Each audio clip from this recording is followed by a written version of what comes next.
Pues Natalie va dejando entrar y Camila dice cuándo empezamos. ¿Ok?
Buenos días y tardes a todas, todos y todes. Con mucha emoción damos inicio hoy a este ciclo de debates titulado Despatriarcalizar la faloarquitectura hacia unas prácticas desde cuerpos que cuidan y cuerpos que necesitan ser cuidados. Les cuento que esta instancia se viene gestando desde hace un par de años, planteándose desde epistemologías feministas, es decir, con centralidad en la experiencia, en la diferencia y en el valor del conocimiento situado, así como en el reconocimiento de nuestras pulsiones humanas como direccionamientos fundamentales y válidos que guían nuestras tomas de decisiones en todo sentido. Dichas pulsiones conducen entonces nuestras vidas humanas en relación con todo lo otro, vivo y no vivo, de este planeta, es decir, con las personas, la naturaleza y todo lo material que cobija nuestra existencia, dentro de lo cual está la arquitectura.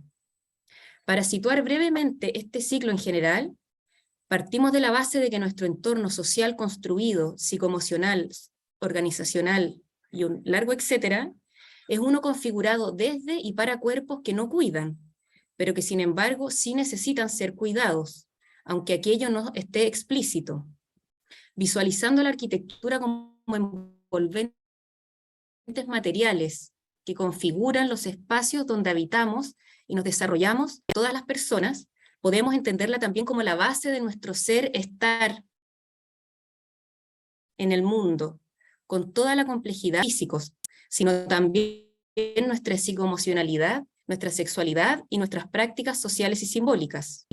La arquitectura es a la vez producida por una psicoemocionalidad, una sexualidad y un planteamiento de prácticas sociales y simbólicas de una determinada tendencia. Y en nuestras culturas, desde una mirada patriarcal, individualista, de personas que pueden caminar solas por la calle, que pueden a la vez competir por ubicarse en los mejores lugares, productivamente hablando, en estructuras sociales desiguales y sostenidas por quienes desarrollamos labores de cuidado gratuitas o mal pagadas, con grandes dificultades para competir en términos productivos. Imbuidas, sin embargo, en lógicas muy diferentes, cuyo sentido emana del cuidar y del sostener, develando así una ética distinta que Carol Gilligan ha denominado ética del cuidado. Agradeciendo siempre a las pensadoras y pensadores que sostienen nuestras reflexiones presentes, cito entre ellas a Silvia Federici, a la chilena Carol Arcos, a la argentina Zaida Muxi, a María Llopis, a Casilda Rodríguez y a Ana Cachafeiro, así como a Sueli Rolnik, entre muchas otras, lanzo la pregunta que encabeza esta primera conversación. ¿Podemos desarmar la normalización del metarrelato fálico en las prácticas arquitectónicas actuales, frenando así el abuso patriarcal que ha significado su uso como representación de la acumulación de capital, invisibilizando y constriñendo a los cuerpos que cuidan y cuerpos que necesitan ser cuidados, desprovistos de tal acumulación histórica? Nos acompañan entonces, en esta primera conversación, Tania Osorio, quien es arquitecta mexicana, doctoranda del Departamento de Arquitectura de la Universidad de Berkeley, Estados Unidos, y cuya tesis tiene énfasis en estudios de género y sexualidad. Nos acompaña Paulina Varas, quien es investigadora feminista en prácticas artísticas y académica de la Universidad Andrés Bello, situada en Valparaíso, Chile. Sofía Valenzuela, quien es arquitecta mexicana, feminista, activista y creadora de Mamá Urbana, que opera en Guadalajara, México. Luisa Fuentes Guasa, investigadora independiente, doctoranda en la Universidad Autónoma de Madrid, España, y creadora del Centro Hacedor de Futuridades Maternales, fuente de múltiples conversaciones que sustentan el planteamiento que da origen a este ciclo de debates. Quien habla, Camila Barro Daly, arquitecta chilena feminista, hace poco magíster en hábitat residencial con una tesis sobre maternidad y crianza en Santiago de Chile, fundadora del colectivo Ciudad de Trapo y miembro de Verde Azul Arquitectura Social. La organización del debate de hoy, entonces, será con una exposición de 15 minutos por parte de cada invitada, y en el orden en que las he nombrado, es decir, Tania, Paulina, Sofía, Luisa. La idea es que respetemos este tiempo en cada invitada y en el orden en que las he nombrado. Perdón. La idea es que respetemos este tiempo en función de dejar el espacio para las demás y luego para las preguntas y comentarios de la mayoría de los y les asistentes del debate. Posterior a ello daremos espacio para preguntas o intervenciones que idealmente no superen el minuto y medio, con el mismo fin de permitir la más amplia participación. Las personas que estén participando desde Facebook Live podrán enviar sus preguntas por el chat, haciendo nosotras luego todo lo posible por irlas respondiendo y ligando a la conversación. Queremos agradecerles entonces que estén todas, todos y todes aquí e iniciamos las exposiciones con Tania Osorio. Muchas gracias, Camila. Muchas gracias, Luisa, por invitarme. Voy a empezar voy a compartir mi pantalla. Y ¿lo ven ahí? ¿Y me escuchan bien todos? Ok. Sí. Ay, perdón. Bueno, pues mientras pensaba esta pregunta que nos hacen, no pude evitar pensar en el polvo. y en la acumulación del polvo como antítesis de la acumulación del capital. ¿Qué tiene que ver, qué tiene el polvo? Me pregunto, que constantemente nos queremos deshacer de él. La vida diaria de muchas de nosotras es una lucha constante por eliminarlo de nuestros espacios, sobre todo de los espacios más íntimos, aquellos donde vivimos, comemos, dormimos, en fin, donde nos reproducimos. El polvo, la suciedad, los residuos, la mugre, el desperdicio, el lodo son sinónimos de aquello que no queremos y que de cierta medida rechazamos y que no negamos que tiene un lugar, pero idealmente uno lejano, lo más lejano posible y definitivamente fuera de nuestras casas. Cuando alguien ha visto una foto de blog de arquitectura mostrando una repisa empolvada o una pared manchada por la mano enlodada de un niño, o un vidrio marcado por las gotas de lluvia?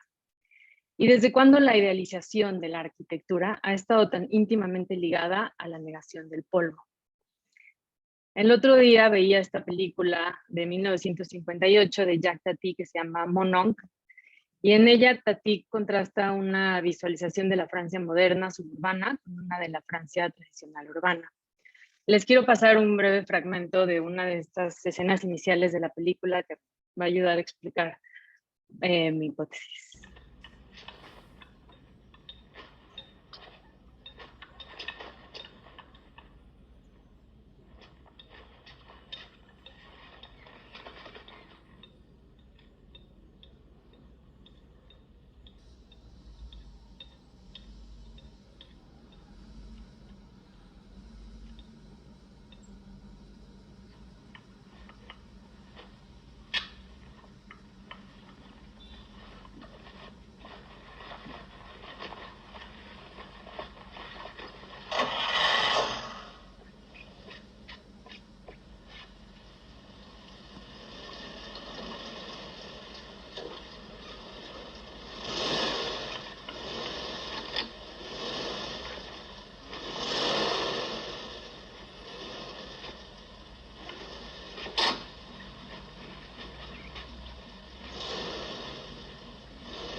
Bueno, pues es muy cómica, ¿no? Casi, pero real. Pues como pueden ver en esta escena en la que se presenta por primera vez a la familia que protagoniza la película y a la impecable arquitectura moderna doméstica que los distingue. Tati, como buen crítico de la modernidad, no duda en demostrarnos que el estilo de vida moderno y su arquitectura vienen acompañados de una necesidad compulsiva por eliminar todas aquellas capas de suciedad y que los cuerpos a cargo de obedecer esta lógica son necesariamente femeninos, sumisos e inagotables. Si bien la modernidad fue prescrita a nivel mundial como lenguaje de ruptura con el pasado y la tradición, Tati nos muestra en menos de un minuto que dicha modernidad, más que revolucionar, perpetuó ciertas costumbres sociales, como la división del trabajo a partir de la identidad de género. Mucho se ha hablado, como muchos aquí sabemos, sobre el trabajo de cuidados, el cual, de acuerdo con el modelo feminista euroamericano, ha sido históricamente subvalorado, feminizado y a menudo visto como un acto de amor. Complicando estas teorías, sin embargo, los feminismos poscoloniales han demostrado que la división de los trabajos que se realiza dentro del hogar se cruza con dinámicas de raza, clase, lugar de origen y etnicidad. Si bien muchas de nosotras hemos lidiado con la división del trabajo del hogar no remunerado debido a nuestra identidad de género, es difícil negar que han sido, en su mayoría, mujeres racializadas y de escasos recursos, quienes han tenido que lidiar con dobles turnos, es decir, el remunerado y el no remunerado. Desde esta perspectiva, el nivel de vida más bajo de una mujer es posible y también ayuda a perpetuar el nivel de vida más, el nivel de vida más alto de una mujer es posible y ayuda a perpetuar el nivel de vida más bajo de la otra, creando así una jerarquía y vínculos de interdependencia. En México, al igual que en muchos países de Latinoamérica, la modernidad arquitectónica no solo llegó a cambiar la estética de los espacios, irónicamente también reforzó ciertos legados coloniales. Como comenta la antropóloga Mary Goldsmith, en México sigue existiendo una aparente facilidad con que se puede llegar a creer que se tiene un matrimonio liberado, mientras existe una sirvienta que carga con todas las fricciones, quizás detrás de la puerta de la cocina. Durante los últimos meses, mi trabajo me ha llevado a explorar un sinfín de plantas arquitectónicas de residencias construidas en la Ciudad de México entre 1940 y 1960, una de las etapas más representativas de la modernidad arquitectónica mexicana. Todas ellas, para mi no sorpresa, además de contar con áreas para uso exclusivo del servicio doméstico, han racionalizado de manera realmente extraordinaria la compleja relación entre las personas que trabajan en dichos hogares y las que solo los habitan. Es una relación que reproduce jerarquías sociales a través de la diferenciación y separación espacial y que a la vez depende de la proximidad entre los cuerpos que cuidan y aquellos que son cuidados. Pero el lenguaje discriminatorio no se limita a muros y metros cuadrados, como se indica en los planos que aquí comparto. Los dormitorios más pequeños de estas residencias han sido nombrados cuartos de criados, cuartos de criadas, o a veces solo abreviado como CC, CCS para el plural, o solo CR, designando dichos espacios a la figura del criado o la criada, como comúnmente se nombraba a sirvientes domésticos durante la dominación española.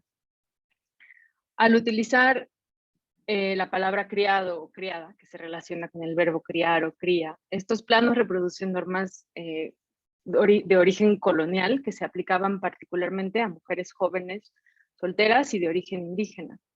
Mujeres que tradicionalmente eran enviadas a trabajar en las residencias españoles a cambio de comida, ropa, educación básica y un lugar para vivir. En esa época, y de acuerdo con la ley española, los servidores domésticos estaban incluidos entre aquellos que el poder privado y personal del patriarca podría gobernar. De esta forma, la condición patriarcal del hogar de la Nueva España se convirtió desde inicios de la colonia en la base de control social. Bueno, regresando a la modernidad, un caso de estudio que ha llamado mi atención en particular es el fraccionamiento residencial de Jardines del Pedregal. Inicialmente ideado por Barragán en 1946 sobre un desierto volcánico al sur de la Ciudad de México, las casas del Pedregal llegaron a representar el ideal doméstico de la modernidad arquitectónica en esta ciudad. La particularidad del Pedregal, sin embargo, no solo radicaba en la racionalidad estética de muros blancos, ventanales gigantes y formas ortogonales. Un régimen estético presentado como revolucionario que terminó convirtiéndose en la configuración casi predeterminada e inconsciente de la vida cotidiana. Pero la escena de dichas casas también implicaba una necesidad compulsiva por marcar un contraste entre la naturaleza y la arquitectura. Se trataba, en muchos casos, de una arquitectura situada por arriba del paisaje, demostrando un claro deseo por dominarlo, una ilusión de poder controlar lo incontrolable. Sin embargo, parte de esta ilusión de la modernidad implicaba un interminable trabajo de mantenimiento oculto, casi invisible, cuyo objetivo pareciera haber sido borrar no solo la existencia del polvo, de lo sucio, de lo fuera del lugar, sino también del paso del tiempo. Precediendo la lógica del blog de arquitectura y mucho antes de la invención del Internet, el arquitecto mexicano Francisco Artigas autoeditó en 1972 un libro con sus obras arquitectónicas más emblemáticas. El volumen de gran formato muestra una serie de ambientes domésticos cuidadosamente significados y fotografiados. Ubicadas principalmente en los jardines del Pedregal, las fotos de las casas racionalistas de Artigas representan entornos altamente controlados que mantienen una ilusión de perfección sin esfuerzo. Al mostrar mujeres disfrutando de sí mismas, a menudo alrededor de cuerpos de agua, estas escenas de la vida doméstica esconden más de lo que muestran, pues no solo niegan la existencia del polvo y el desorden, sino también de los cuerpos que cuidan de dichos espacios. Detrás de las puertas de la cocina y los cuartos de servicio no fotografiados, encontraríamos a aquellas personas a cargo de mantener estos entornos inmaculados, sin las cuales sería imposible sostener tales estilos de vida domésticos, los que obedecen no solo una lógica patriarcal y de acumulación de capital, sino también una lógica de acumulación de diferencias. Finalmente, en respuesta a la pregunta, ¿es posible romper con ciertas narrativas que nos impulsan a diseñar de acuerdo con la lógica patriarcal colonial? ¿Es posible la descolonización de la estética y la lógica arquitectónico-moderna? Es decir, ¿podemos dejar de valorar los cuerpos arquitectónicos más que los propios cuerpos que cuidan? Para responder a estas preguntas, me gustaría hablar de otra cosa completamente diferente. Me gustaría comenzar con una anécdota. Casi por coincidencia, fue en octubre de 2020 cuando conocí a doña Esther en el Valle Oaxaqueño, una mujer de origen indígena que logró demostrarme que otras formas de hacer y pensar son posibles. Lo primero que supe de doña Esther fue que compartía su hogar con Tere, la abuela y cuidadora de 2 niñas gemelas, cuya madre había fallecido inesperadamente apenas unos años antes. Lo segundo que supe fue que recientemente las 4 mujeres habían construido o reconstruido juntas una pared de la casa debido a que la pared anterior se había dañado por las fuertes lluvias. Les tomó solo 3 tardes recolectar piedras de alrededor de la casa, cavar la tierra para crear el barro y levantar el muro nuevo. Dice doña Esther que se ponían por ahí de las 4 de la tarde ya que bajaba el sol y ya que se oscurecía dejaban de trabajar y al otro día le seguían. Tere ayudaba a preparar el barro y acercaba las piedras a doña Esther, mientras Esther las colocaba de manera que el muro no se derrumbara. Las niñas ayudaban a carrear el agua. Más tarde supe que no era la primera vez que doña Esther orquestaba y participaba en la construcción de arquitectura, que hace más de 20 años había construido casi sola la casa entera. Esther recuerda que en ese entonces madrugaba a las 5 de la mañana y venía a emparejar el piso para construir. Con la ayuda ocasional de otra persona, comenzó a recolectar piedras, a hacer barro y a carrear el agua desde un pozo distante, ya que no tenía tanques para depositarla. 6 meses después, la casa de barro y piedra estaba lista para ser habitada. Al encontrar valor donde se suponía que no había, doña Esther encontró refugio en el paisaje. La tierra y el polvo se convirtieron en su hogar, y su hogar se convirtió en algo que, de acuerdo a la lógica moderna, nunca debía haber sido. La antropóloga Mary Douglas nos recuerda que la suciedad, el polvo, la mugre, es lo que está fuera del lugar en relación con cierto orden. Sin embargo, al resistirse a esta idea de contaminación y suciedad, doña Esther vio la oportunidad de crear un hogar. Hoy el hogar de doña Esther alberga a ella y a otras 3 mujeres a las que reconoce como hijas. Vivimos como una sola familia, me dice doña Esther. Para ella, las niñas también son un gran apoyo para realizar las tareas del hogar. Doña Esther ya no puede hacer muchas cosas porque le han empezado a doler los brazos y las rodillas, por lo que las niñas se han convertido en sus soportes. Ellas son mis apoyos, me dice. Mientras tanto, la mayor parte del trabajo del hogar al que Tere se dedica es asalariado.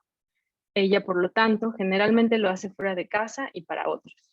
Sin embargo, después de mi visita, y siguiendo la lógica de doña Esther, Tere comenzó a trabajar en la reconstrucción de su propia casa, la cual había sido dañada por el terremoto de 2017.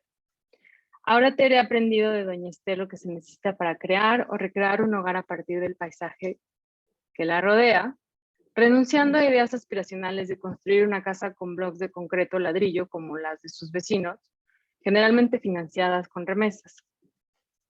Ahora va 2 o 3 veces a la semana cuando no trabaja, me dice doña Esther, refiriéndose a Tere los días que se dedica a construir su casa. Veo la historia de doña Esther y Tere como una de resistencia y una que no solo me ha enseñado a ver el polvo como un agente de construcción en vez de una de destrucción, sino que también me ha hecho cuestionar los legados de la modernidad como signo de progreso y entender las formas de familia nuclear como estructuras de control. Al mismo tiempo, me ha hecho ver la negación del polvo como una negación de los cuerpos que cuidan y me ha hecho ver que es posible la descolonización del régimen estético moderno cuando asignamos un valor a los cuerpos que cuidan por arriba del valor de los mismos cuerpos arquitectónicos. Gracias.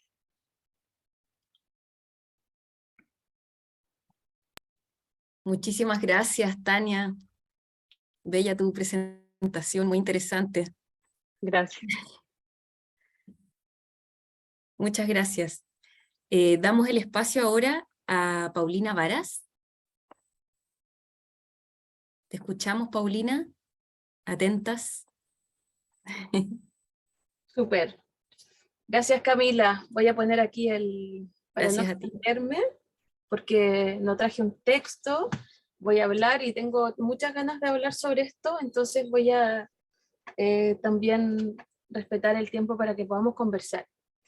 Me encanta tu apellido, Camila, que una arquitecta tenga el apellido Barro. Me gusta mucho. Junto con, además, como estaba hablando Tania del polvo, muy bonito como van apareciendo aquí los materiales con los que podemos empezar a hacer.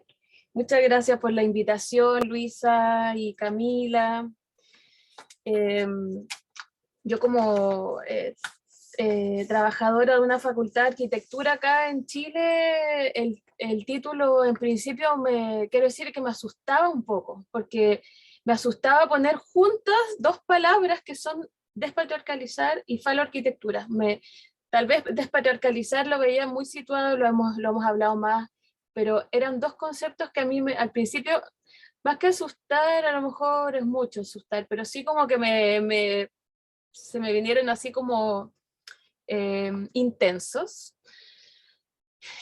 para nuestros mentes y cuerpos sensibles, y sobre todo mentes sensibles a querer tomar conceptos y con coraje. Yo siento que también lo veía un poco así. Así que, bueno, con los intercambios con Luisa y todo, fuimos hablando un poquito y ahora vamos a poder seguir justamente hablando todas.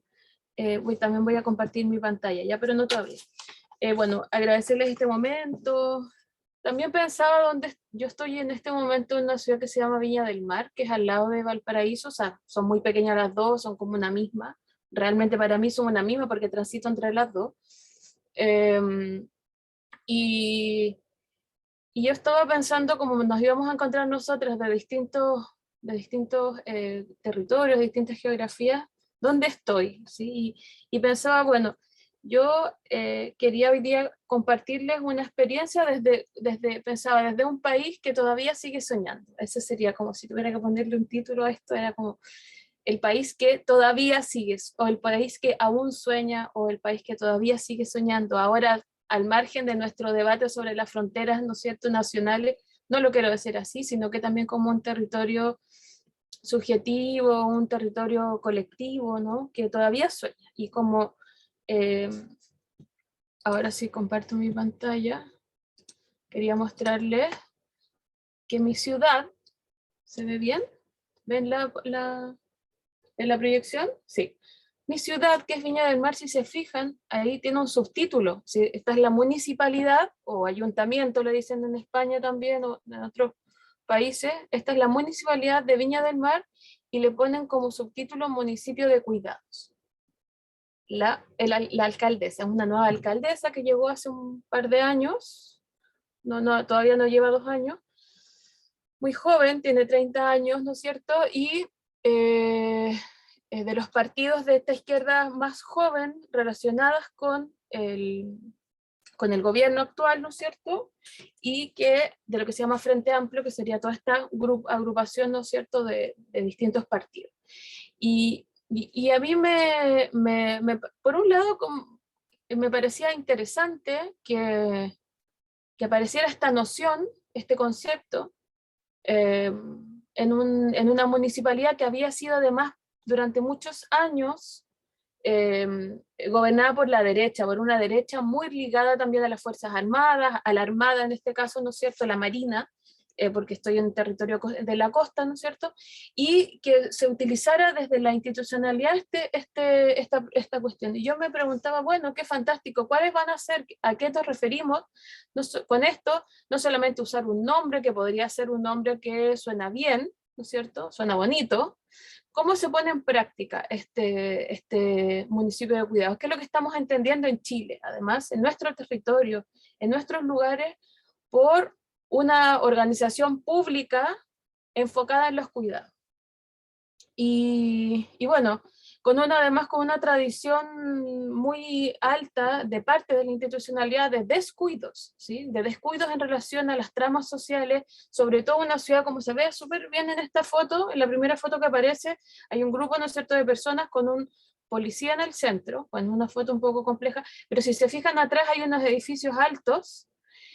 La ciudad de Viña del Mar, para quienes no la conocen, es una ciudad que ha tenido un abuso respecto al plan regulador, digamos, de la construcción de edificios en altura para turismo, sobre todo, que es horrorosa, ¿no es cierto?, porque vivimos en un territorio maravilloso, es la bahía de Valparaíso, que es muy lindo. Realmente yo vivo acá porque adoro este lugar.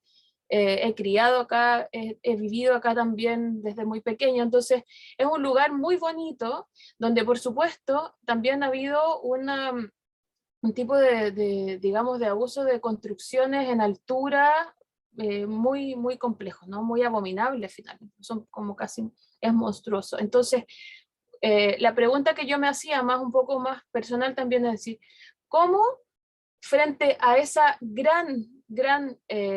para quienes conozcan, están en Chile, o conozcan este territorio, un gran ejemplo es la playa de Cochoa, que es una playa muy pequeñita, donde había, qué sé yo, casas muy chiquititas alrededor, que ahora está lleno de edificios donde estaban las dunas, un campo dunar maravilloso que teníamos acá, que ya no lo tenemos porque ahora está lleno de edificios que son además muy caros porque es una vista al mar, al Pacífico maravillosa, en fin. Entonces, mi pregunta era, ¿cómo en tan poco tiempo podemos pasar de esta explotación del territorio y de este ecocidio que hemos vivido en distintos puntos de nuestra ciudad a llamar municipio de cuidados? ¿Cómo hacemos ese tránsito? Mi pregunta era, ¿cómo de un día para otro yo digo, no, es que Viña del Mar es un municipio de cuidados, cuando en realidad el proceso para poder pasar de la devastación del territorio de parte de inmobiliarias, ¿no es cierto? Esto yo sé que no es solo en Viña, yo sé que esto funciona en todo el mundo así. La devastación del territorio, produciendo, ¿no es cierto?, estas viviendas privadas, en fin, todo lo que sabemos y todo lo que genera a sus alrededores este tipo de viviendas, ¿no es cierto? Por ejemplo, que no me interesa, la gente que viene es muchas de segunda vivienda, en fin. Entonces, ¿cómo pasamos de eso a llamarle de un día para otro municipio de cuidado? ¿Cómo enfrentamos eso acá? ¿Cómo volvemos a retomar el valor al proceso que implica cambiar este paradigma? Ese es el tema, ¿no? ¿Cómo hacemos un camino, como dice la canción, se hace camino al andar, ¿no es cierto? O también cómo tomar el ritmo un poco más de los caracoles, en el sentido de que ellos, por más que queramos, no van rápido. Esto no es rápido. Pero también quería compartir con ustedes, compañeras, algo que está muy en nuestra piel hoy en día, y que es, les voy a leer el artículo 49 de nuestra maravillosa Constitución. Porque esto es lo que soñamos. El artículo 49 dice: el Estado reconoce que los trabajos domésticos y de cuidados son trabajos socialmente necesarios e indispensables para la sostenibilidad de la vida y el desarrollo de la sociedad. Constituyen una actividad económica que atribuye a las cuentas nacionales y deben ser considerados en la formulación y ejecución de las políticas públicas. El Estado promueve la corresponsabilidad social y de género e implementará mecanismos para la redistribución del trabajo doméstico y de cuidados, procurando que no representen una desventaja para quienes la ejercen. Y brevemente el artículo 50 dice: toda persona tiene derecho al cuidado. Este comprende el derecho a cuidar, a ser cuidada y a cuidarse, desde el nacimiento hasta la muerte. El Estado se obliga a proveer los medios para garantizar que el cuidado sea digno y realizado en condiciones de igualdad y corresponsabilidad. Y punto 2, el Estado garantiza este derecho a través de un sistema integral de cuidados, normas y políticas públicas que promuevan la autonomía personal y que incorporen los enfoques de derechos humanos, de género e interseccional. El sistema tiene un carácter estatal, paritario, solidario y universal, con pertinencia cultural. Su financiamiento será progresivo, suficiente y permanente. Bueno, y así sigue, porque el artículo primero de este maravilloso texto dice que Chile se va a constituir como una república solidaria, ¿sí? Me parece que, ¿cómo entonces? La pregunta sería, ¿cómo podemos hoy en día, ya saben ustedes que este texto fue, hace una semana atrás, un poco más de una semana atrás, fue rechazado por una gran cantidad digamos, de votantes en nuestro país, y por lo tanto ahora estamos empezando otro proceso. Se supone que tenemos que ponernos de acuerdo para empezar otro proceso. Fue rechazado el texto en su completitud.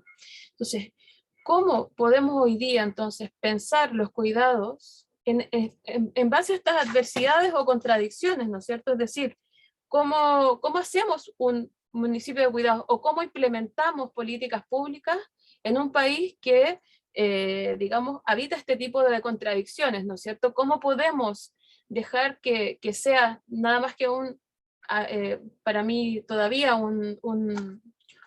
esto es un logo, ¿no es cierto? Un logo o un eslogan, y pasar a la práctica, pasar a transformar como todas nuestras ideas, que tenemos muchas ideas y hay muchos referentes que podemos hoy día tomar para pensar los cuidados, cómo los llevamos a la práctica frente a estas, digamos, adversidades que vivimos desde el ámbito de lo que entendemos como la macropolítica, ¿no? La política, en este caso, de las elecciones pasadas.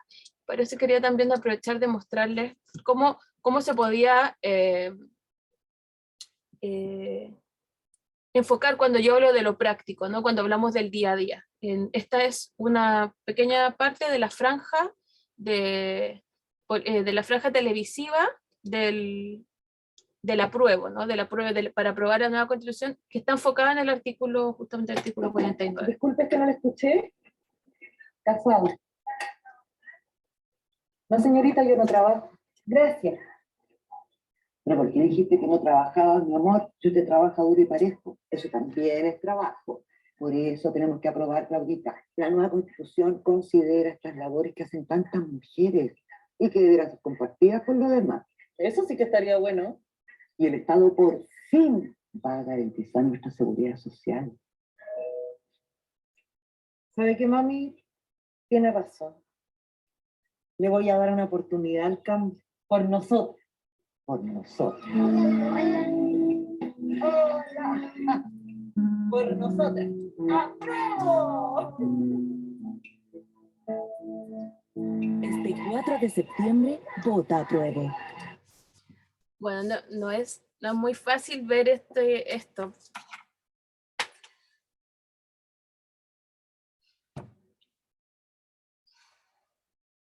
Lo siento, pero tengo que parar un momento, un minuto, tengo que tomar agua.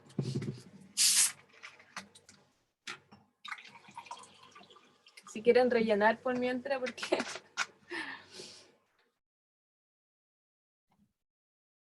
Es que es cierto que es fuerte el video. Bueno, ya, pero sí, pero estamos viviendo también en este momento como con muchos sentimientos que nos conectan también con luchas que vienen de mucho tiempo, ¿no? Entonces,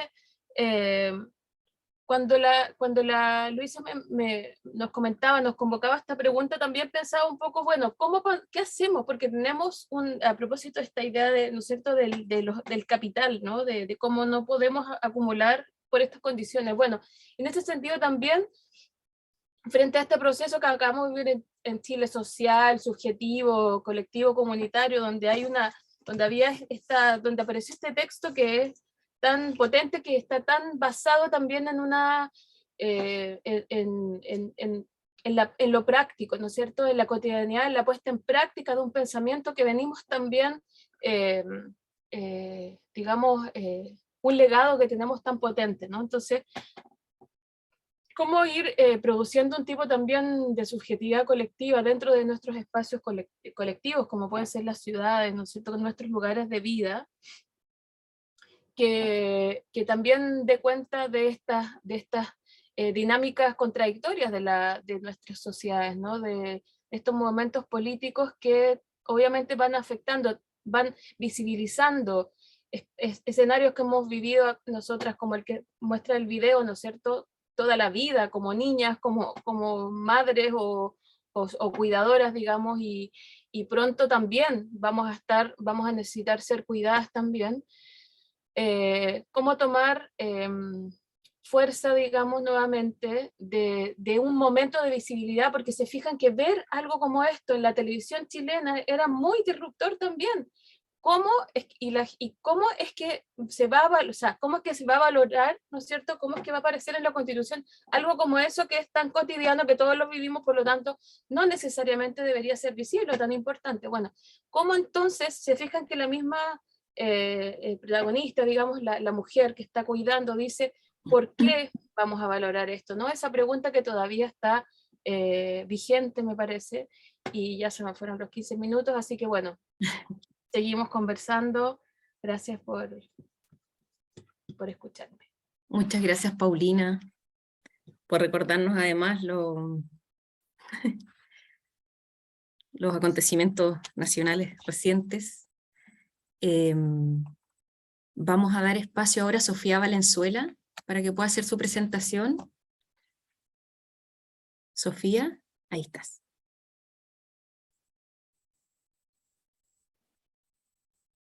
Hola, hola a todas y muchas gracias también pues por organizar, ¿no?, este espacio tan rico y tan lleno de reflexiones y de temas tan urgentes que es tan importante también como hablarlas entre nosotros, y creo que cada una desde nuestro campo hemos trabajado como este tema, ¿no?, de los cuidados y bueno, ha sido súper interesante escucharlas. Para ahora, como para abordar la pregunta del debate, primero quise como pensar un poco, como dar una vuelta a mirar la historia, ¿no? En cuanto a que la historia tiene su agenda, ¿no? Todos tenemos una historia que contar, y en la arquitectura, sobre todo, la historia de las mujeres se cuenta muy poco, ¿no?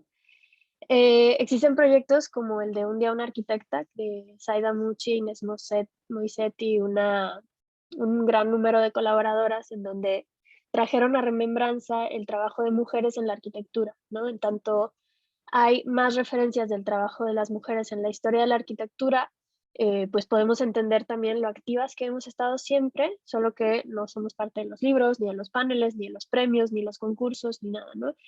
Entonces, justamente este proyecto inició con, me parece que era el 5% como de todos los exponentes que existían en Wikipedia, solo el 5% eran mujeres, ¿no?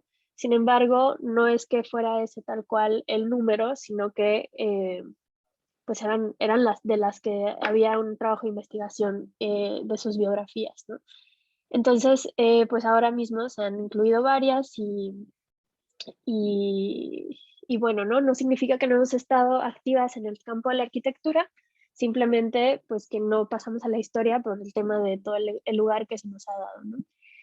Quisiera empezar con hablando sobre Beatriz Farrand, una arquitecta paisajista norteamericana que tiene más de 110 obras de arquitectura de paisaje, incluidos parques, jardines botánicos, y ella es la diseñadora del diseño de paisaje de la Casa Blanca en Estados Unidos, ¿no?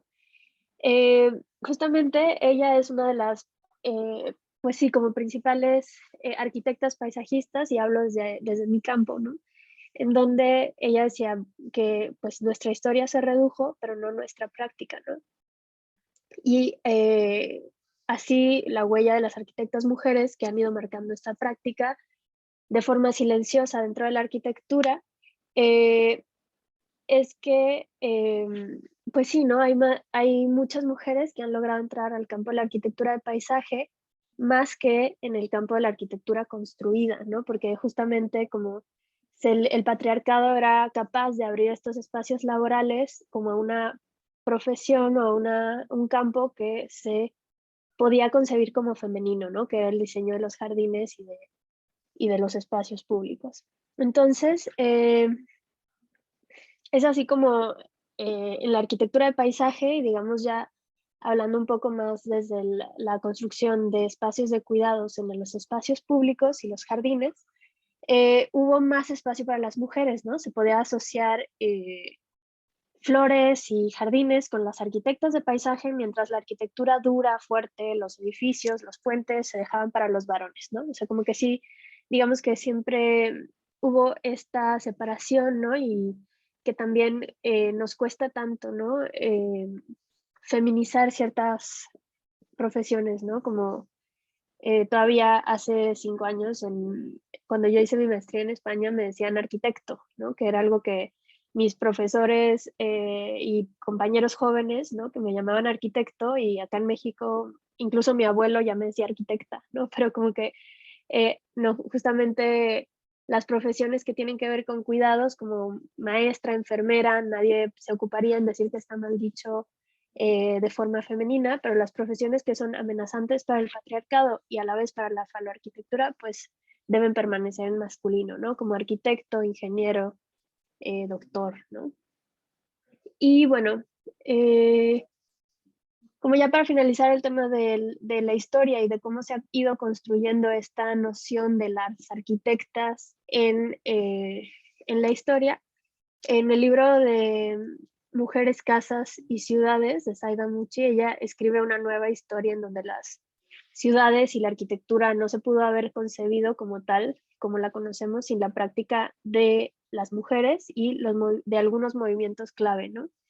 En la historia, la arquitectura se ha concentrado en hacer palacios, estadios, monumentos religiosos, y esa realidad se encuentra alejada a las necesidades reales que soportan la vida, ¿no? Y digamos que con este contexto, y respondiendo a la pregunta del debate, así como la historia de las ciudades se mide en la era pre y post-fordiana, ¿no? O sea, entendemos la historia de la construcción de las ciudades como este punto de quiebre en donde la era post-fordiana, es decir, en donde los automóviles vinieron a cambiar la lógica del diseño de las ciudades, cambiando la prioridad peatonal y de movilidad colectiva hacia ciudades diseñadas alrededor del automóvil. Digamos que eso también generó que las distancias de las viviendas se ampliaran, individualizando aún más los trabajos de cuidados, ¿no?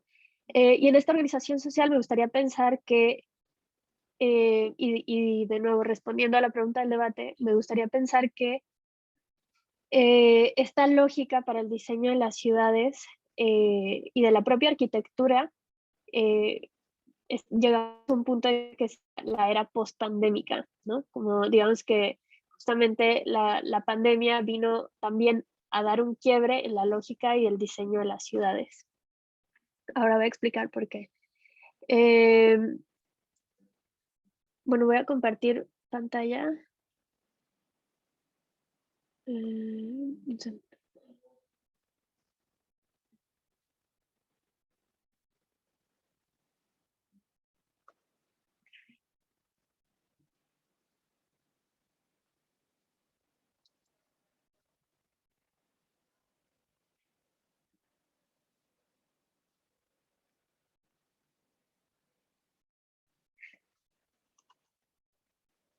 En donde en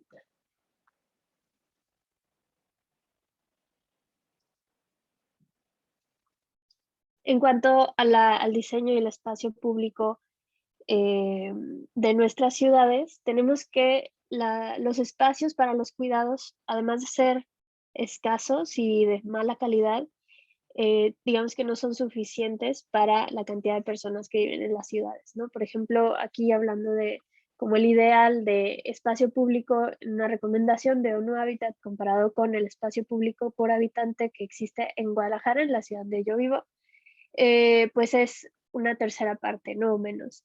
Y justo este espacio público tiene que ver con calles, banquetas, o sea, si acaso sonará mucho, pero en realidad tiene, o sea, está contabilizado todas las banquetas, camellones y demás, ¿no?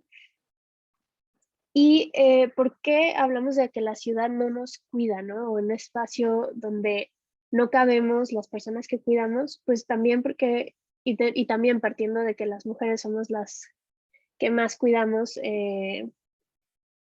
mundialmente, ¿no? Y justamente pues que los feminicidios ocurren más en espacio público que en espacio doméstico, ¿no? Y quizá es un poco más arriba del porcentaje, pero en realidad en países como, comparé por ejemplo este porcentaje con, en Inglaterra era el 89% que pasaban en espacios domésticos, ¿no? Queriendo decir que el 11% eran en espacios públicos, que también los espacios públicos no son lugares seguros, ¿no? En donde no nos sentimos seguros. Cada vez aumenta más la perceptibilidad de la violencia en las calles en México. También, bueno, al no ser visibles, ¿no? Como este papel o esta población, pues se vuelven más vulnerables, ¿no? O sea, también las infancias, al tener ciudades y calles tan inseguras, pues tenemos que somos el país, el número 1 de abuso infantil, Y bueno, eso se debe también a que las víctimas no están en el espacio público, ¿no? No son visibles en el paisaje urbano. Y volviendo a la pregunta de justamente los cuidados y cómo hemos trabajado en el colectivo de Mamá Urbana con diversas metodologías para la generación de fortificación de las redes de cuidados para incidir en el espacio público, ¿no? No faltó, o sea, de nuestras reuniones de mapeo de espacios públicos y para, aptos para la niñez y los cuidados, no nos faltó mucho tiempo para darnos cuenta de que las redes de cuidados, si se desactivan ante una traza y un modelo de ciudad que no responde a los cuidados, ¿no? Si nos toma 40 minutos en coche movernos hacia espacios públicos que faciliten los cuidados o hacia la vivienda de alguien de nuestra red de apoyo, automáticamente prescindimos de ello en nuestro diario, causando así la crianza y los cuidados hacia la individualidad y el aislamiento. La lógica del capital nos ha enseñado que el poder existe en cada uno de nosotros, ¿no? O sea, desde creo que niños y en esta sociedad se nos cría con esta idea de que somos autónomos, emprendedores, resilientes, sin fatiga, autosuficientes, y eso también deja fuera como esta necesidad de ser cuidados, ¿no? Entonces, se nos reforzó siempre la competencia lejos de la cooperación, y ante esta individualización tenemos como efecto la no conciencia de la necesidad de espacios para cuidados y cuidar de otras y otras. Justamente con esta idea de la ciudad post-pandémica, pues también es como pensar en este ser humano codependiente y que también refleje nuestros espacios y nuestros espacios públicos, nuestras ciudades, que han sido diseñadas por personas que no cuidan y que nunca han tenido un difícil acceso a los cuidados, ¿no? Desde los espacios interiores de vivienda, justamente en esta era post-pandémica, que volvimos a los trabajos en casa, muchos, el estudio y la oficina, biblioteca dentro del hogar, en su mayoría es la habitación del patriarca, ¿no? del hombre que tenga más acceso al capital, y la ausencia del cuarto propio de las mujeres, evidentemente ligado al capital que produce cada una y su necesidad de descanso o perpetuación de la generación del capital, ¿no? Tenemos que en pandemia esta habitación en muchos hogares mutó a ser de ambos, o en el peor de los casos nos convertimos en mujeres nómadas que vamos moviendo nuestra computadora de lado a lado de la casa, ¿no? Es decir, que también la arquitectura no ha reflejado como un espacio donde podamos cuidar y trabajar también. Y bueno, ya para cerrar, la pandemia nos viene a revelar distintos espacios necesitados de puntos de vista femeninos. Y ojo, no se trata de que si existen espacios diseñados por mujeres, forzosamente son espacios diseñados con perspectiva de género, ¿no? No es garantía de que una mujer en el poder genere, como no es garantía que una mujer en el poder genere políticas públicas orientadas hacia las mujeres. Lo que sí es verdad es que cada vez tenemos más asientos en la mesa, y que aunque nos surgen pasos agigantados hacia la igualdad y la transformación de la faloarquitectura, pues justamente el espacio de cuidados y como esta generación de redes, pues nos va a ir llevando como a caminar hacia esta arquitectura de los cuidados, ¿no? Y ya, con eso cerraría. Muchas gracias. Muchas gracias, Sofía. Muy interesante tu presentación. Presentamos ahora a Luisa Fuentes. Luisa, te damos el espacio. Pues buenos días, buenas tardes. Primero, gracias a Camila, que es mi compañera en esta aventura de despatriarcalizar la faloarquitectura. Nosotras empezamos a conversar hace aproximadamente 3 años y medio, según he estado buscando. Quiero poner un poco en situación para generar un poco de calor. Voy a compartir esta pantalla. A ver, compartir. Os comparto esta imagen maravillosa de otra Camila que también me acompaña. Esta Camila es de Río de Janeiro, que ahora está en London. de otra Camila, que ilustró esta pieza maravillosa que es modelo, a ver si lo sé pronunciar bien en brasilero, Modelagem Panoggeto, creo que es así, ¿eh? Pero me parecía interesante, me parecía poderoso compartiros que esta imagen y esta conversación con la que Camila y yo empezamos a engrasar una relación como colegas feministas, como comadres, como compañeras, pues ha dado pie a abrir estos espacios, ¿no? Y a la necesidad y a la urgencia que ambas sentíamos de querer compartir con todas vosotras, vosotres, un proceso que tenemos que articular entre todas, todes, que es un proceso de mutación genética sistémica, mucho más amplio que nosotras, pero que, bueno, en el que todas, todos tenemos responsabilidad y que a nosotros nos parecía interesante empezar ya. Hemos conseguido un poco preso, pero ya hemos empezado, o sea que el espacio ya está abierto. Voy a ser lo más concisa posible, para mí es muy complicado, pero voy a intentarlo. Me gustaría explicar primero cómo sitúo yo y desde dónde sitúo yo el concepto de faloarquitectura. Porque claro, puede generar como conflicto respecto a cómo se coloca el movimiento trans en relación a lo faloarquitectónico, ¿no? Ese falo a nivel identitario, ¿qué significa? ¿No? ¿Qué relación hay entre el falo y esa articulación de una arquitectura hegemónica? Pues cuando nos referimos a faloarquitectura nos referimos a un compendio de prácticas arquitectónicas cuyo objetivo principal es perpetuar el privilegio de un constructo identitario determinado, que a mí me gusta denominar como una identidad macho adaptada a unas lógicas productivistas. Con ello significa que no todos los cuerpos macho adaptados a esas lógicas productivistas tienen falo. Lo que pasa es que venimos, como vienen diciendo pues, pensadoras feministas, psicoanalistas desde los años 60 y 70, el sedimento psíquico, sociohistórico psíquico, es un sedimento falogocéntrico, es un sedimento que viene de una construcción identitaria binaria. Ese es el acumulado psíquico. Viene de una construcción identitaria binaria donde el cuerpo sociohistórico que tenía falo partía de una construcción identitaria de poder y tomaba unas decisiones y construyó una cultura falogocéntrica, y esa cultura tuvo también, entre muchísimos otros desarrollos, también el desarrollo de una cultura propia arquitectónica.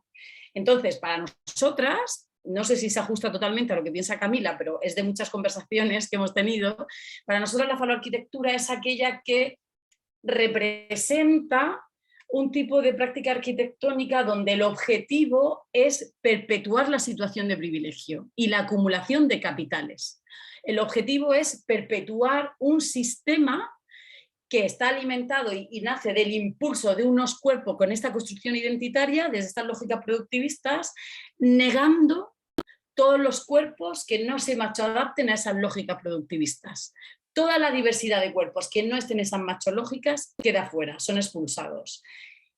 Y de manera mayoritaria los cuerpos que cuidan, los cuerpos que necesitan ser cuidados, los cuerpos vulnerables, los cuerpos que sí reconocen la interdependencia respecto a las fuerzas vivas, esos cuerpos están expulsados. La faloarquitectura tiene un anclaje como constructo, como psicoconstructo en la envidia del pene, o sea que actualmente en los contextos de teoría crítica feminista está desmontado, sí, desde los años 70 y 70, pero dentro del pacto social no. Esto es algo que repito porque es importante. Dentro de los consensos del pacto social, de ese pacto que se configura a través de la conversación entre distintas fuerzas, como ha sucedido ahora en Chile. Ahora, el Pacto Social de Chile, ese diálogo con las fuerzas no ha podido procesar o no ha sabido procesar la propuesta de la Constitución chilena, de la nueva Constitución chilena. O sea, el pacto social es esa interacción de fuerzas desde muchísimas direcciones que genera consensos y los límites de lo que es posible y lo que no es posible, de lo que podemos vivir, de cómo podemos vivir, de hacia dónde podemos vivir, Y aunque dentro de la teoría crítica feminista proyectemos futuros posibles, transformemos los presentes que habitamos, el pacto social está regido de manera soterrada, con un anclaje, yo diría que férreo, la envidia del pene. ¿Y esto qué consecuencia tiene dentro de las prácticas arquitectónicas?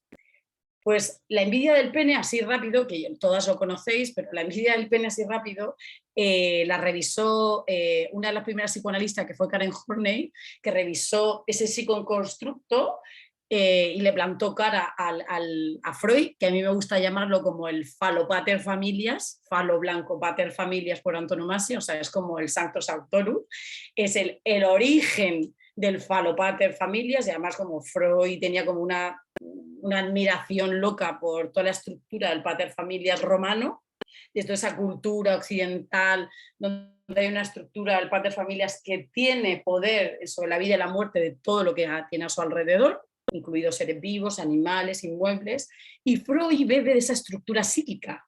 Eso es algo que a mí me parece espeluznante. Bebe de esa estructura psíquica, y su envidia del pene lo que hace es introducir, que está totalmente asumido dentro del pacto social, que los cuerpos que no tenemos falo somos cuerpos que habitamos una desventaja irrefutable.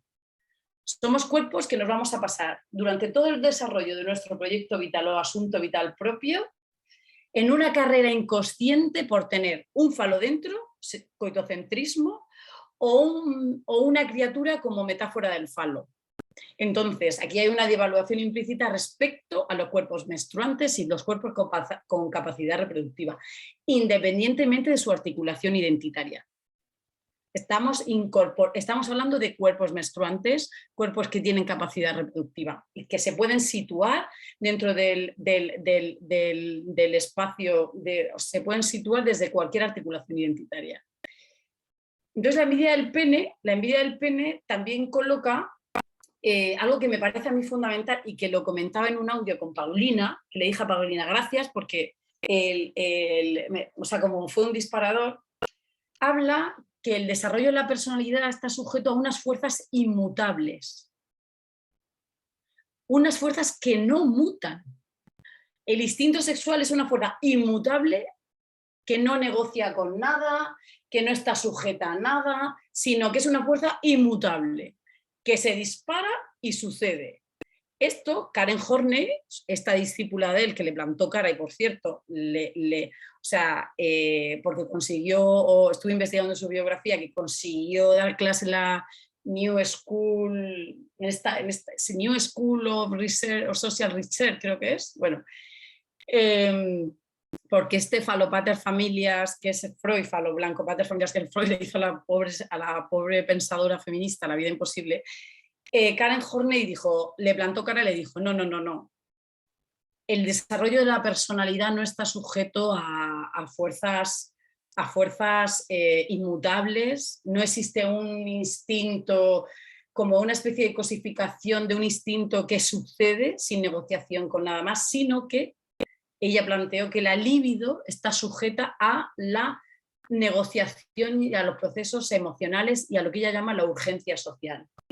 Entonces, claro, esto nos da la pista que la faloarquitectura, con ese trasfondo, con esas aguas subterráneas de la envidia del pene, que lo que quiere es seguir perpetuando una representación vertical fálica para seguir reproduciendo ese sistema de pensamiento, de acumulación de capital vertical, que por cierto, la verticalidad dificulta otro tipo de organización social y dificulta el reconocimiento de la interdependencia, porque dificulta también que se negocie con las fuerzas vivas y con los cuerpos vivos. De pronto,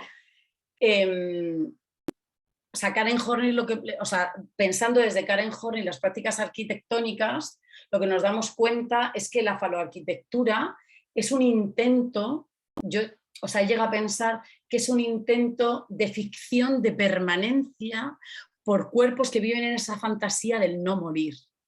Es como si los cuerpos que no estamos macho adaptados a las lógicas productivistas, además de aceptar las necesidades de los cuerpos vivos, las necesidades de la reproducción social o del sostén de otros cuerpos dependientes, aceptásemos el límite corporal, ser cuerpos finitos, ser cuerpos que enferman y van a morir. Pero esa arquitectura, la faloarquitectura, esa faloarquitectura que representa todo un aparato psíquico que no está conectado con lo que posibilita la vida y lo que posibilita generar condiciones vivibles para los cuerpos dependientes, para los cuerpos vulnerables, para nuestros cuerpos, para los cuerpos enfermos. Esta arquitectura persigue como una ficción de no muerte, como una ficción de permanencia. Yo la pregunta que me hago es si esta ficción de permanencia se debe, y esto es lo que voy a decir es muy problemático, pero se debe a que parten de lo que Karen Horney hablaba, porque bueno, esto que voy a decir puede sonar muy esencialista y biologicista, no sé, pero si este sentimiento, o sea, esta necesidad de permanencia, esta necesidad de negar la muerte, de negar que las fuerzas vivas, que cuando te atraviesan las fuerzas vivas hay un límite, tiene que ver con la envidia del útero, tiene que ver con la envidia de la capacidad gestante, o sea, o tiene que ver con la envidia de ser cuerpos que son puerta de entrada de otros seres en este planeta, en este cuerpo viviente tierra. Es una hipótesis, es muy problemática, lo sé. Es porque enseguida es biologicista, pero como estamos en un contexto de feminismos no coloniales, anticoloniales, porque la reproducción es algo que no le interesa mucho al blanco feminismo ni a los feminismos hegemónicos, pues de pronto podemos ir abriendo esas grietas, ¿no? Como para pensar, ¿de dónde viene esto? O sea, esta obsesión por reproducir unas estructuras y unas tramas arquitectónicas y unas tramas urbanas que nos expulsan a los cuerpos que somos los responsables de continuar con la vida de otros cuerpos, o que queremos mantener en condiciones vivibles a otros cuerpos, y no hablo solo de una vinculación consanguínea, sino hablo de la proximidad emocional, el reconocimiento de la interdependencia para poder continuar en condiciones vivibles. No entiendo otra manera de vivir que no sea reconociendo la interdependencia, no la puedo llegar a entender. También hay una pregunta y no me voy a poner a llorar, porque yo también soy muy llorona. También hay una pregunta que pensando en la faloarquitectura que me remueve mucho, me viene, y es como que se la decía a Sofía Valenzuela con un audio, es si realmente, o sea, a nivel ético, podemos pasar por este planeta sin cuidar de nada ni de nadie. Si eso es legítimo.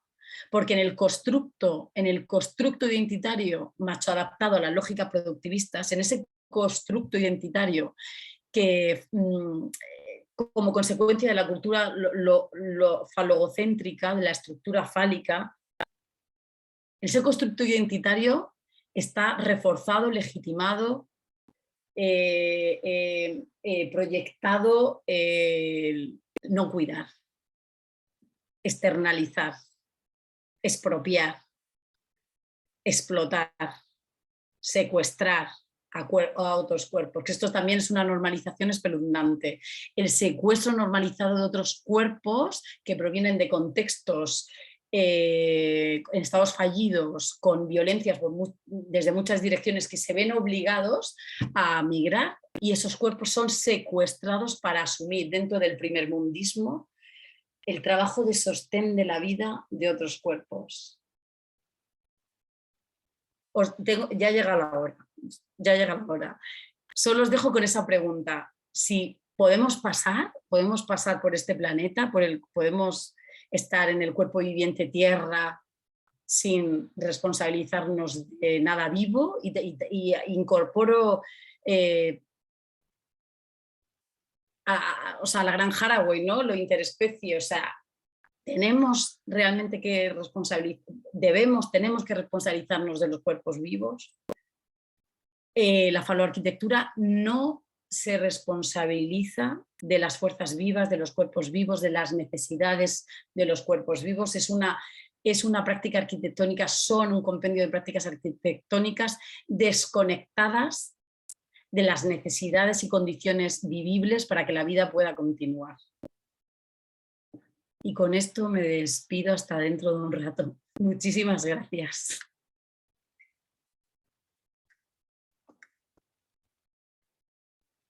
Muchas gracias, Luisa. Muy potente, como siempre, tu intervención. Vamos a dar paso a las preguntas. Creo que todas quedamos conmovidas. Están muy diversas las presentaciones. Hay muchas miradas, muchas... o sea, a pesar de que todas están hablando más o menos temas similares, es muy interesante, muy lindo y muy conmovedor cómo podemos todas situarlo desde lugares distintos.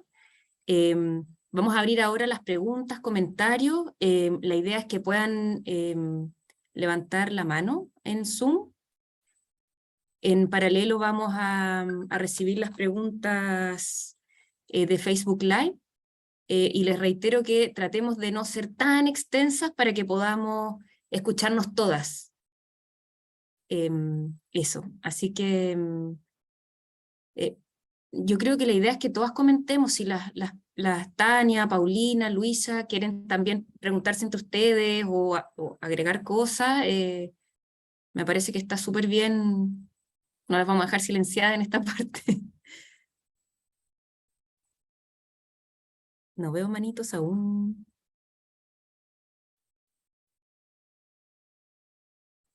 ¿Alguien quiere hacer alguna pregunta? ¿Hay alguna? Ahí está, Aranza. Aranza, adelante.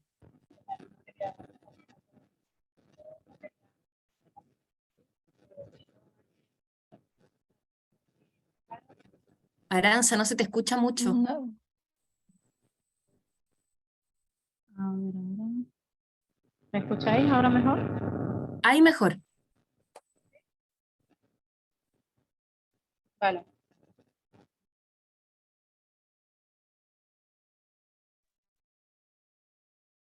Creo que sigue sin escucharse. Sí.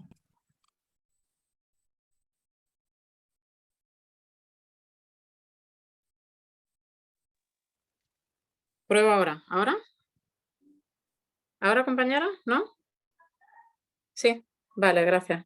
Decía que no quería levantar la mano a la primera porque tiendo a hablar mucho y no quiero ocupar el espacio.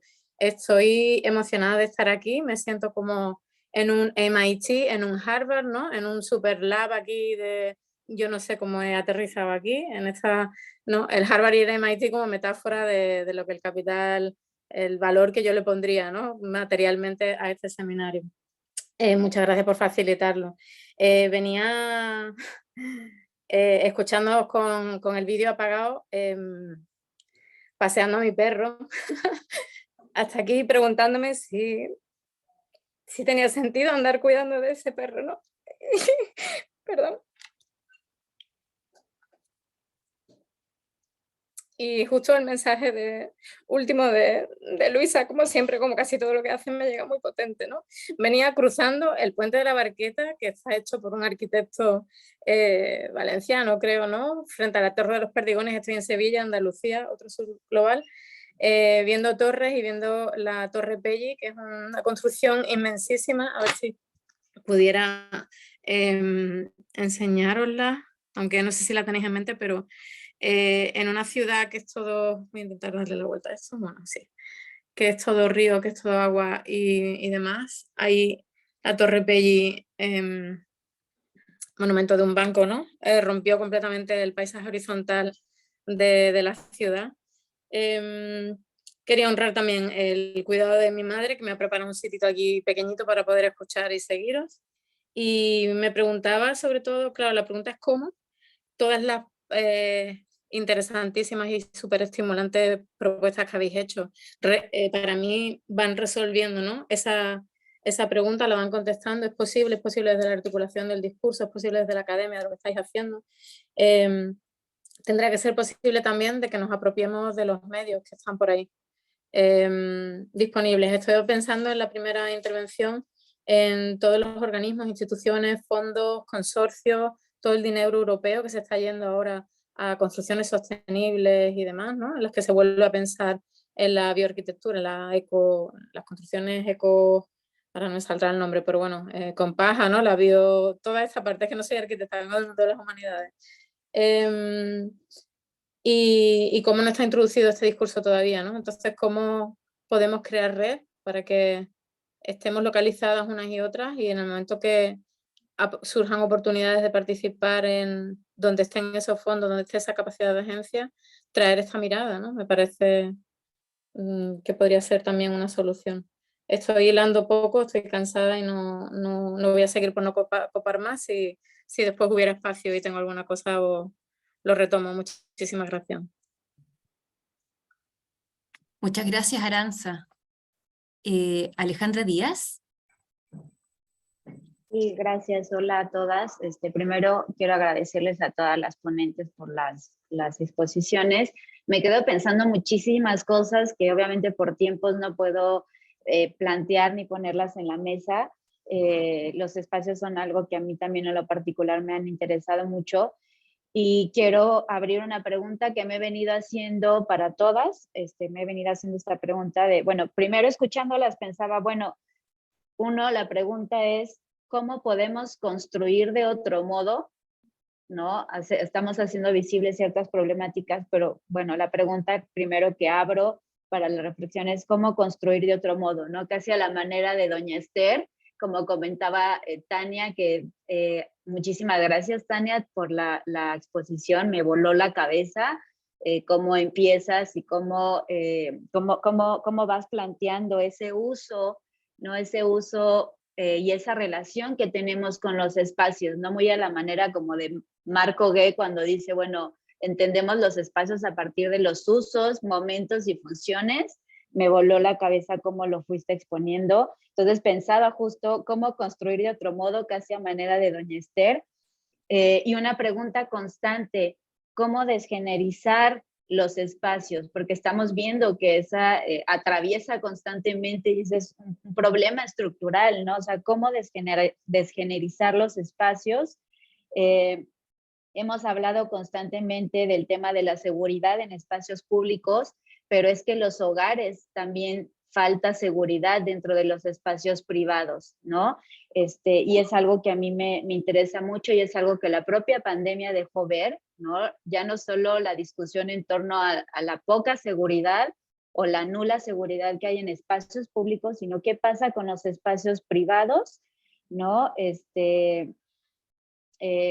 Están muchas veces en cómo están dispuestos estos espacios, también condicionan las relaciones, las prácticas y los usos de esos espacios. Entonces, una pregunta fundamental para mí es esta, ¿no? ¿Cómo ustedes han reflexionado, cómo consideran la posibilidad de desgenerizar los espacios? Esa sería mi pregunta y de nuevo gracias a todos. Muchas gracias, Ale. ¿Puedo partir yo? Porque Eso, Paulina. luego voy a seguir desde el teléfono porque me voy a desconectar del computador y me voy a ir desde el teléfono. Entonces quería aprovechar de comentar dos cositas. O sea, un comentario cortito respecto de lo que comentaba la Luisa antes, que también lo habíamos comentado antes cuando Luisa hizo esta entrevista, ¿no? que nos ha hecho varias y que ha ido subiendo a su web. Yo estaba pensando también en la relación de como de los proyectos sociales más tanáticos con esta idea de la pulsión de muerte, ¿no? Que lo comentaba, ¿no? Como a veces, como digamos, enfocar un poco los cuidados en medio de proyectos sociales más ligados digamos, a contextos de violencia, como yo le daba el ejemplo, por ejemplo, yo soy de la generación de niñas y niños que nacimos en la dictadura cívico-militar chilena, ¿no? Entonces, nacimos en los primeros años de una dictadura militar, que además, bueno, ahí veníamos también de un proyecto social y político muy distinto a nuestra sociedad, ¿no? Chile de la Unidad Popular de Allende y pasa después a la dictadura, ¿no? Entonces, ¿qué significa también? Que nuestros cuerpos comenzaron a ser fueron cuidados, ¿no es cierto?, en contextos de extrema violencia, proyectos donde la pulsión de muerte y de la violencia sobre otros cuerpos era algo que estaba en el ambiente. A propósito, que a mí me inspiró mucho esta reflexión de Luisa también, ¿no? ¿Qué pasa un poco? ¿Cómo cuidamos entonces con esas otras herencias, con esas otras memorias también en nuestros propios cuerpos, ¿no? Me parece muy radical y como demasiado provocador la idea de la envidia del útero, Luisa, no lo había escuchado nunca, me encantó. Vamos a seguir sobre esto porque obviamente hoy día hay muchas cosas, emociones, en fin. Me parece súper interesante, no tanto no por caer en las dicotomías, ¿no? En vida del pene, en vida del útero, sino que cómo pensamos desde ahí también yo lo veo incluso como medio gracioso, crítico, gracioso, ¿no? No solo como la contraparte, no como el contra, digamos, no como una dicotomía necesariamente, sino que como una posibilidad para pensar, como una herramienta para pensar también qué podríamos elaborar hoy a partir de estas condiciones en las que estamos. Y Alejandra, Ale, sobre tu pregunta brevemente, yo también creo que, bueno, tal vez es interesante también porque han surgido también desde las estrategias, digamos, feministas de cuidado, yo creo que podríamos hacer como una especie de ejemplos hacia atrás, desde los años 70, de formas en las que se ha ido como buscando maneras de producir otro tipo de espacio privado, ¿no es cierto?, que no necesariamente caiga justamente, como tú decías, en lo genérico, en fin, ¿no? Desde, por ejemplo, no sé cómo le llaman ustedes, kinder, jardín infantil, nosotros le llamamos jardín infantil acá, kinder, como el cuidado de los infantes más pequeños, desde producir, por ejemplo, instancias comunitarias de esos cuidados, ¿no es cierto?, donde para que las mujeres vayan a trabajar. Yo veo eso como un primer antecedente, ¿no? O estos espacios de cuidado de niñas, digamos, es que hay un clásico caso de un gran encuentro feminista donde eran los varones, los compañeros, quienes cuidaban a las niñas, ¿no? Ahora no me acuerdo exactamente el ejemplo, creo que Stuart Hall habla de eso, no me acuerdo.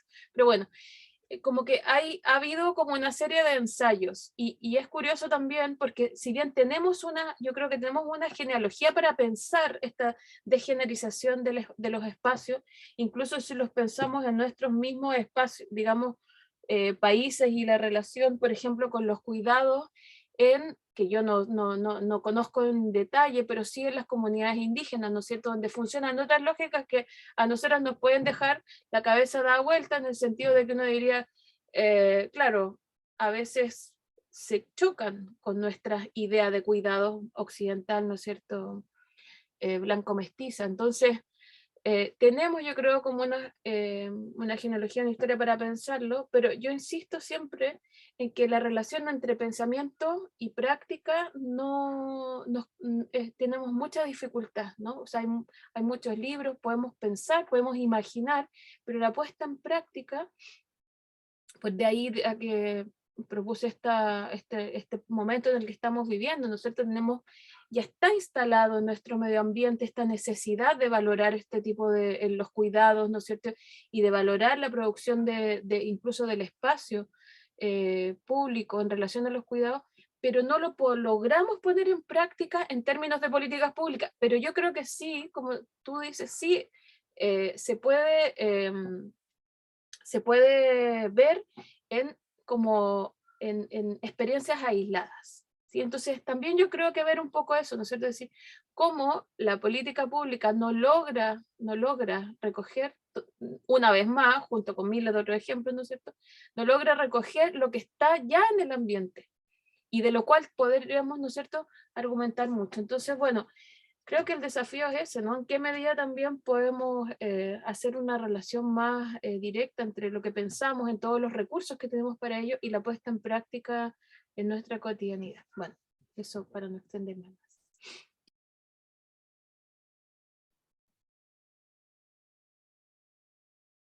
Muchas gracias, Paulina.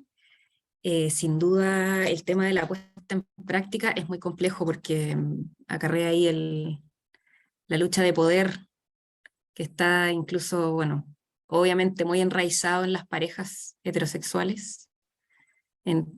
Muchas de nosotras participamos en ese tipo de relaciones y la verdad es que es complejo además cuando uno cuida hijos, hijas, hijes, y la arquitectura de alguna manera es parte de todo eso, nos sitúa, es nuestro como contenedor. No veo manitos levantadas, con confianza, chiquillas, chiquilles. Ideal que queremos escucharlas a todas, todos y todes. Es mucha información, lo sabemos, cuesta procesarlo, pero lo importante es muchas veces las experiencias que tengamos cada una de nosotras. Ana, Anguita y Paula. ¿Ana o Paula?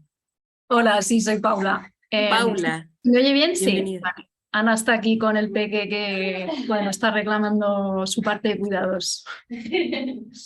Ánimos. Pero, sí, aquí está. Bueno, primero que nada, muchísimas gracias por todas las intervenciones y también a Luisa y a Camila por organizar esto.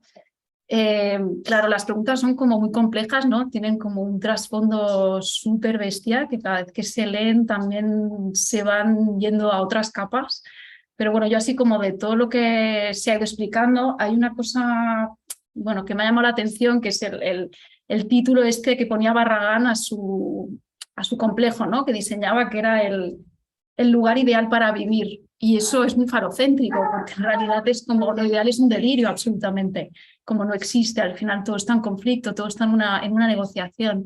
Y también creo que es como bueno, como verlo también como un espejo propio hacia este trabajo de desmontar y de construir esta faloarquitectura, pues que no nos lleve tampoco a pensar en que hay lugares ideales, sino que al final todo va a ser en base a un conflicto y en base a lugares de negociación continua, y va a ser también una experiencia donde requiere un riesgo, requiere, bueno, pues eso, requiere estar también en la intuición y requiere dejar que sucedan cosas, que haya errores también, ¿no?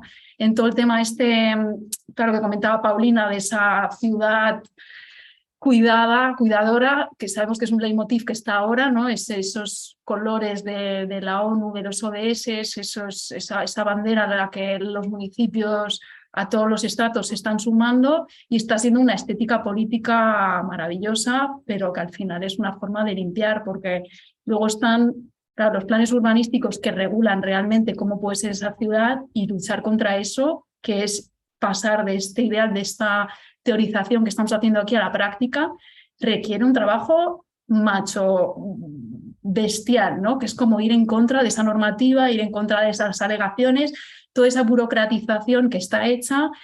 Requiere una especialización, ¿no?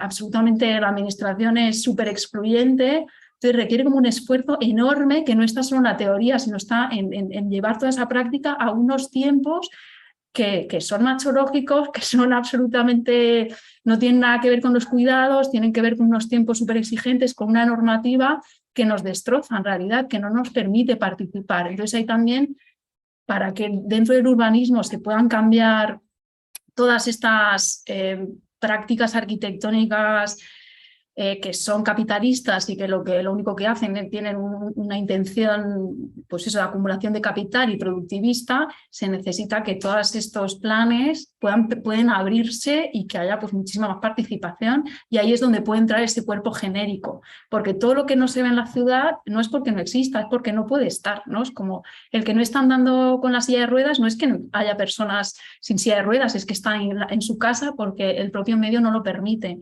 Entonces, claro, ahí hay, bueno, como toda esta reflexión, por una parte, de no idealizar, ¿no?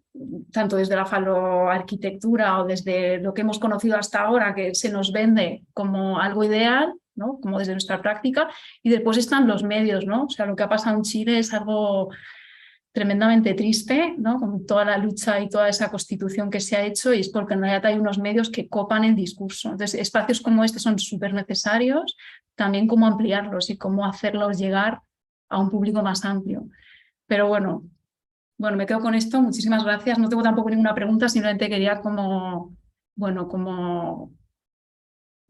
dar esta visión. Gracias. Muchas gracias, Paula, por participar, por estar, por tus comentarios. Está pidiendo la palabra Luisa. Le damos el espacio a Luisa. Luisa. Me quito esto. Pues yo pensando en el proceso de desasignar el género de los espacios, me viene como la gran lección que yo incorporé a partir de cuando descubrí a Frantz Fanon de Pieles Negras, Máscaras Blancas, que fue como un disparador de mi propia condición de ser del sur de España y cómo funciona mi identidad cuando vine aquí al centro y cómo se activó toda la provincia, eso que significaba. Luego, cuando viví, como recuerdo ese disparador, y os digo esto porque creo que el ejercicio, rescatando a Frantz Fanon como un ejercicio primero para poder desarticular el género de los espacios, viene con la identificación de la trama que opera. Creo que una primera estrategia es identificar la trama psíquica que opera. Por eso a mí me parece tan importante como conectar como las lecturas de la psique, como las lecturas hegemónicas de la psique con la trama arquitectónica. Hay un psicoconstructo que, hay como una formulación que yo llamo macholío patriarcal, y el macholío patriarcal obedece como a un formateo en el que hemos crecido desde pequeñas, todos aquellos cuerpos que no estaban más adaptados o que no pertenecíamos a esa identidad de poder, de privilegio, donde hemos crecido con una confusión en cuanto a que cosas que para nosotros eran importantes, el discurso hegemónico los desactivaba como importantes, cosas que no eran importantes para nosotras de pronto sí lo eran, como con una confusión que nos ha hecho como hacer un ejercicio interno de recolocar cuáles son nuestras prioridades a partir de ser cuerpos que no tenemos ese privilegio que está constituido en el sistema hegemónico. Y entonces el macholío patriarcal también es el responsable de que sigamos viviendo en unas condiciones que no posibilitan la vida. Sigamos confundiendo y como permaneciendo en una niebla patriarcal donde lo que es necesario para que la vida sea vivible no es algo prioritario. Y creo que parte de la estrategia es que de manera masiva, como nos enseñaron las compañeras chilenas en el 8M del 2020, que creo que salisteis alrededor de casi 2 millones de cuerpos ahí a la Plaza de Dignidad, como me contaba, no sabía cómo se llamaba la plaza, me recordaba Paulina, que a mí ese vídeo me conmueve profundamente.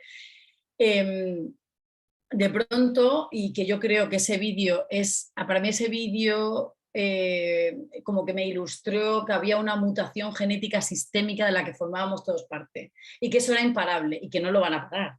Entonces, yo creo que para la desasignación de género de los espacios necesitamos que todas incorporemos de manera sistémica, identifiquemos cuál es esa trama que genera el macholío patriarcal, que la identifiquemos, cada una, como dice Paulina, desde el conocimiento situado, cada una desde sus coordenadas biográficas, desde su negociación con el contexto en el que vive, con sus límites, con sus deseos, pero me parece como muy importante en el proceso de patriarcalización identificar las tramas.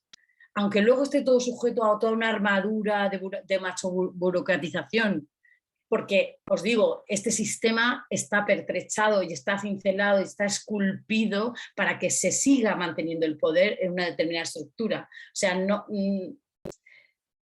la transformación implica mucho empuje, pero me parece como una posible estrategia, y ya lo dejo, que no quiero acaparar más, me parece como una posible estrategia que identifiquemos de esa manera sistémica las tramas que posibilitan que no tengamos como prioritario lo que es prioritario, que es las condiciones que necesitamos para que la vida sea vivible. Gracias.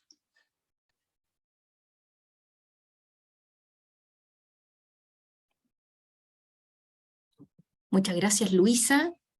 No veo más manos. Paloma, Alexia, Cintia. ¿Cintia? Ya. Damos el espacio a Cintia. Perdón, es que no sé por qué está desactivada mi pantalla, la manito del Zoom. Entonces me quedó más levantar la mano de verdad.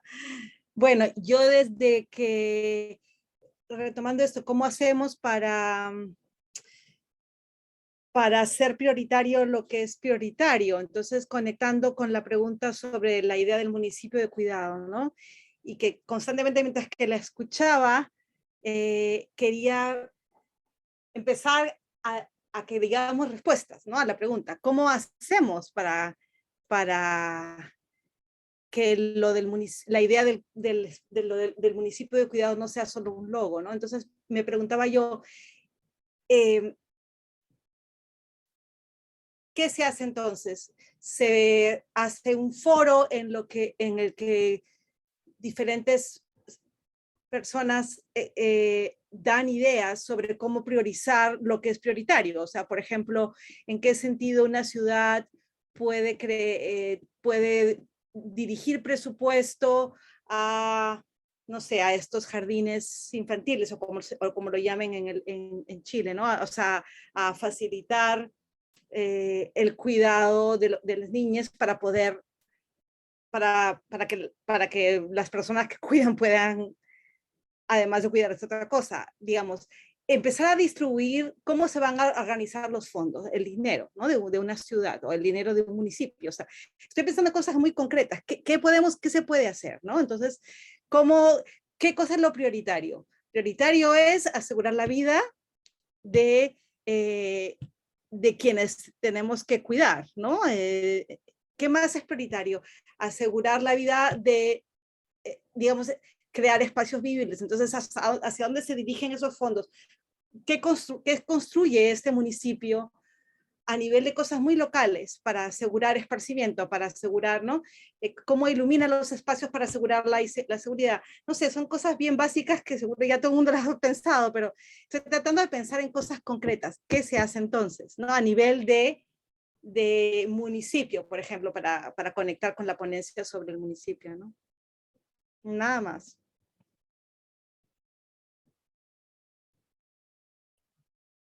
Muchas gracias, Cintia. Yo quiero agregar una cosa cortita que tiene que ver con que, claro, estamos hablando de arquitectura, pero también tenemos que pensar que nuestra vida son espacios-tiempo. O sea, muchas veces desde la arquitectura podemos proyectar, pero si no tenemos tiempo para utilizar esos espacios, no... O sea, el habitar tiene que ver con el tiempo y con el espacio. Entonces tiene que haber una coherencia ahí. En el fondo trabajamos media jornada en lo productivo y media jornada en lo reproductivo, cómo incorporamos mujeres, hombres, etcétera. Exacto, entonces cómo dividir espacio y tiempo, ¿no? Cómo crear espacios de tiempo para poder usar esos espacios, es lo que estás diciendo. Sofía tiene levantada su mano. Adelante, Sofía. Gracias. No más la levantó primero Yansa. No sé si quieres darle la palabra. Yansa, discúlpame. Yansa, te dejo el espacio. Gracias, no hay problema. Aquí, bueno, efectivamente, como dice Ledías, es muy complicado, nos explotó la cabeza estos pensamientos que de repente pasamos de largo, ¿no? Estamos cada una desde nuestra burbuja feminista, pero también hay cosas que no vemos. Y ahorita lo de la casa, lo del transportarla a un lugar que habitamos y que nos cuida, pero que también la ciudad es parte nuestra y como la urbanización. Pero también aquí priorizar lo prioritario y me traslado a mi ciudad. Yo vivo en Jalapa, Veracruz, donde Veracruz ha sido uno de los estados en México que ha tenido varias veces primeros lugares en feminicidio, y Jalapa ha sido uno de los municipios con más altos índices de feminicidio. Ahorita el municipio de esta ciudad, y aquí hablo de cómo priorizar lo prioritario, ha hecho hoyos por cráteres por toda la ciudad, en fin de encarpetar la ciudad.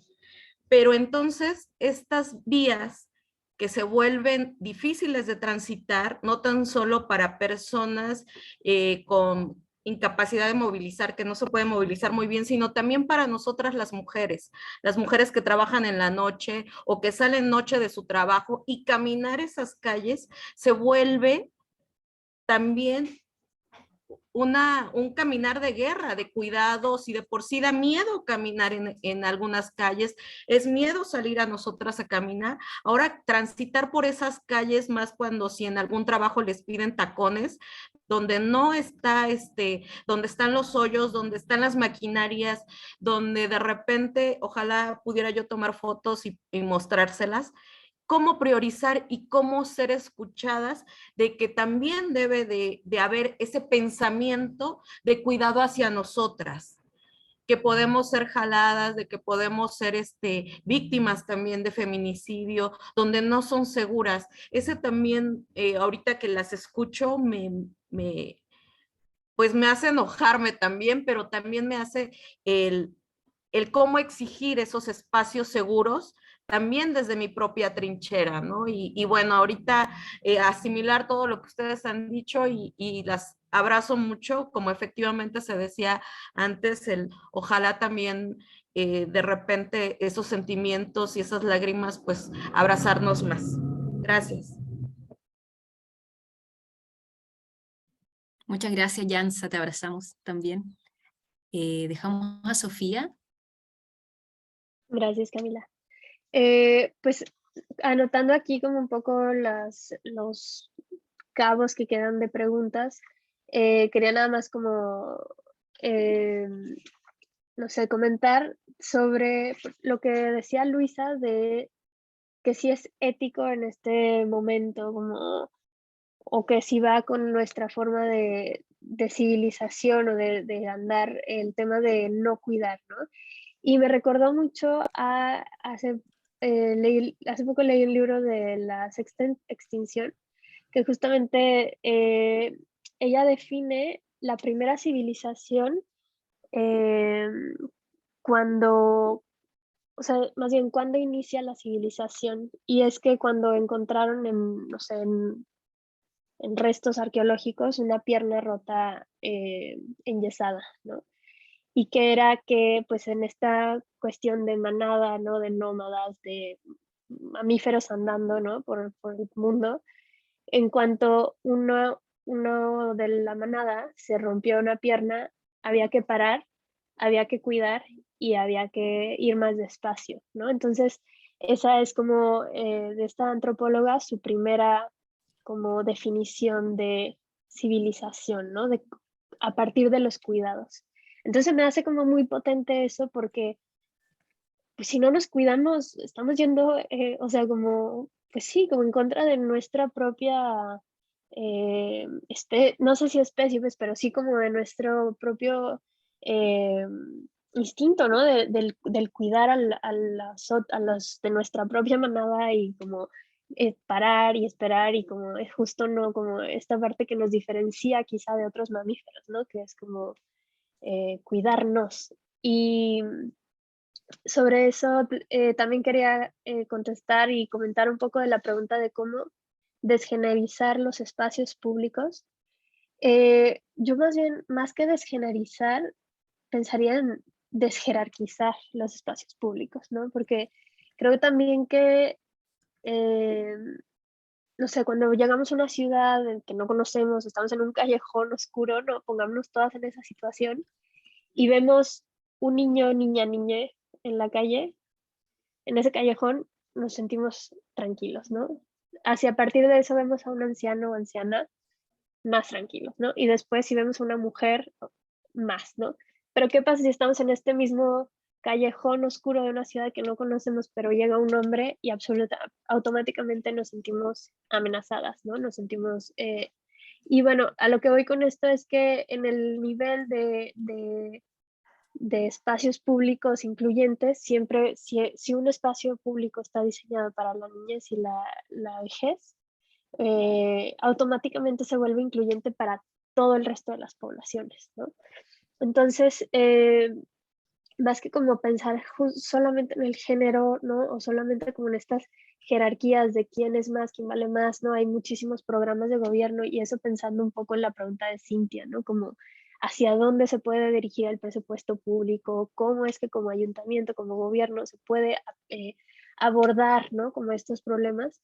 Hay muchísimos programas de gobierno que sí, es la ciudad de los niños, la ciudad de las mujeres, como justamente como enfocando estos presupuestos millonarios de las ayuntamientos, ¿no? Como a una población y justamente, nada más como para cerrar, creo que la solución no viene de los programas públicos o de las municipalidades, viene mucho también de la generación de redes que podamos hacer nosotras, ¿no? Y ahí creo que esa prioridad, ¿no? De cómo es que los espacios públicos toman el valor para, pues sí, para ser incluyentes, pues justamente creo haciendo redes, incluyendo a todo el tipo de poblaciones.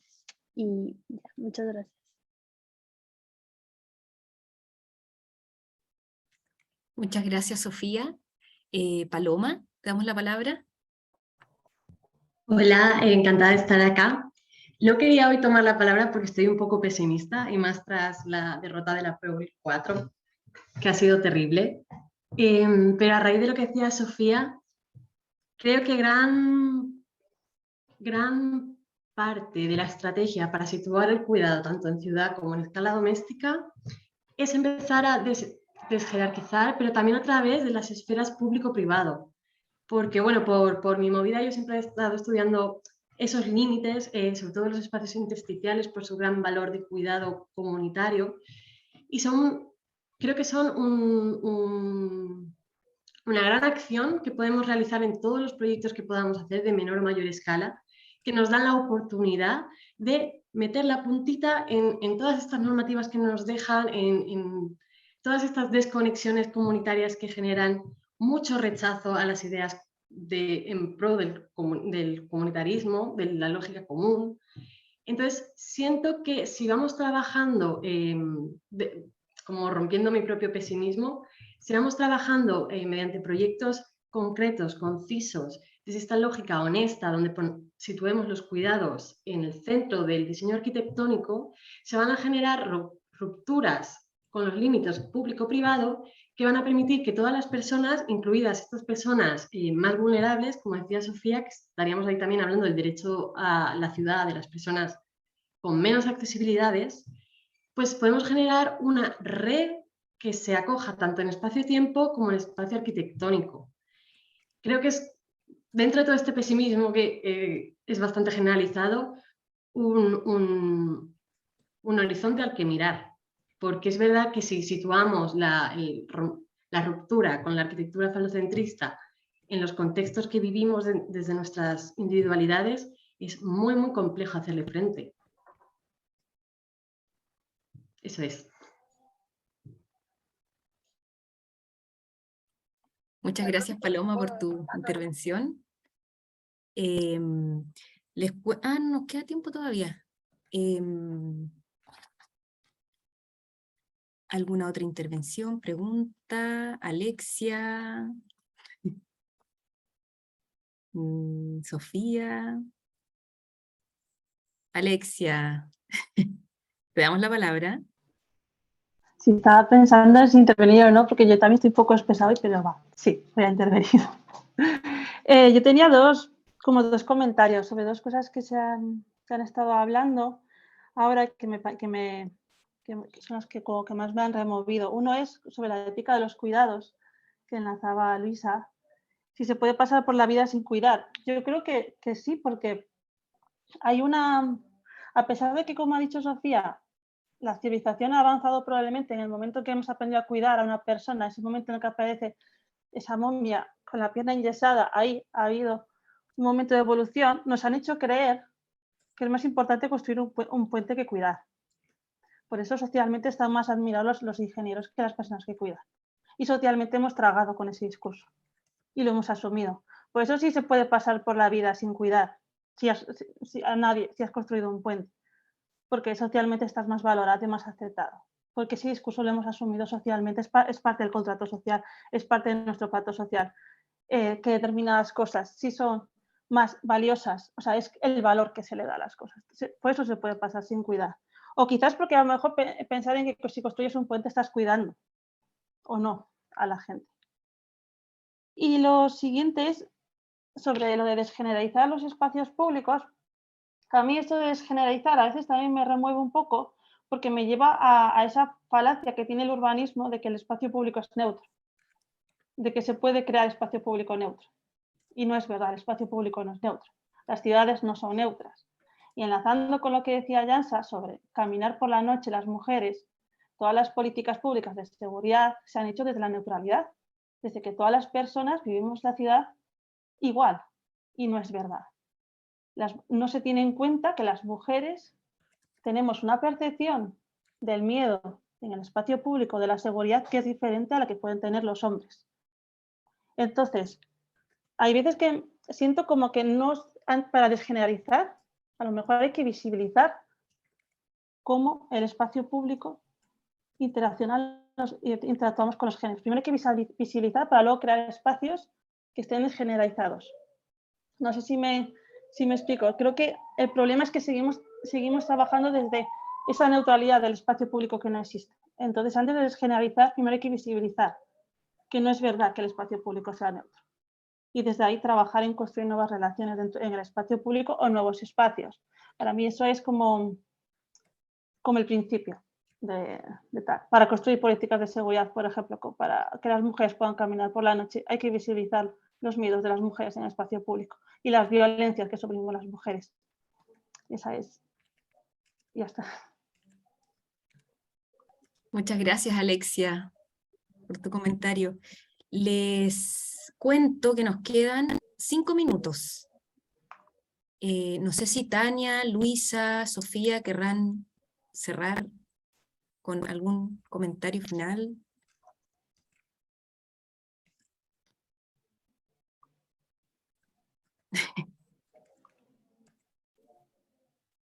Bueno, entonces son...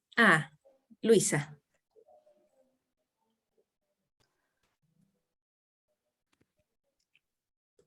Luisa, estás con el micrófono apagado. Vale. A ver si se anima Tania. Esto es un comentario para Tania. Que lo que me parece curioso, por ejemplo, de Luis Barragán es, desde el contexto histórico, ¿no? Es como ese arquitecto, macho arquitecto, que pertenece a un contexto hiperprivilegiado, proyecta desde valores democráticos. Hay una cosa ahí que me parece muy bizarra. Me parece muy bizarra como el modernismo, es el modernismo que nos ha enseñado Tania, como ese ejercicio que supuestamente iba a generar unas estructuras más igualitarias, lo que ha generado, o sea, cuando lo analizamos de manera mayoritaria, lo que ha sido una reproducción del colonialismo más atroz. Deberíamos mirar muchos de los edificios que forman parte como de la cultura del progresismo desde ese lado, ¿no? De cómo han reproducido un colonialismo y se han proyectado por macho cuerpos y macho identidades que negaban todo aquello que no se asemejaba a su construcción identitaria. Ya está, ahí lo dejo. Muchas gracias. Sí, gracias, Lucia, por comentar eso. Yo he estado más anotando porque ha habido demasiadas cosas increíbles que se han dicho y tengo como 20 páginas ya de notas de todo lo que me han... Y es difícil como resumir todo, dar como una idea final después de todo esto, ¿no? Pero una idea que me vino mientras pensaba es, se me olvidó su nombre, Sandra Harding, me parece que se llama, es una feminista que habla sobre la ciencia, ¿no? Que habla sobre la ciencia y cómo la ciencia se puede también despatriarcalizar, porque pues la ciencia ha sido otro constructo, ¿no? Social que nace desde una, bueno, pues desde el privilegio de masculino, blanco, colonialista. Y ella dice algo así como que toda ciencia nueva debería replantearse desde la posición de la mujer en el hogar. Entonces, es un poco, o sea, yo siento que después de lo que hemos estado hablando, un poco la arquitectura también, ¿no? Debería empezar ahí, bueno, al menos la arquitectura doméstica, pero yo siempre he pensado que o sea, obviamente las ciudades, o sea, la arquitectura no termina en la puerta de la casa, sino sigue en la banqueta y en la calle y en la casa de enfrente y en la ciudad, bueno, hasta que se crean las ciudades. Y sí, claramente la arquitectura moderna que sigue un patrón eurocentrista, con todo lo que eso implica, al momento de construirse en un lugar o en un contexto como el mexicano, pues como dice Luisa, ¿no? Reproduce todos estos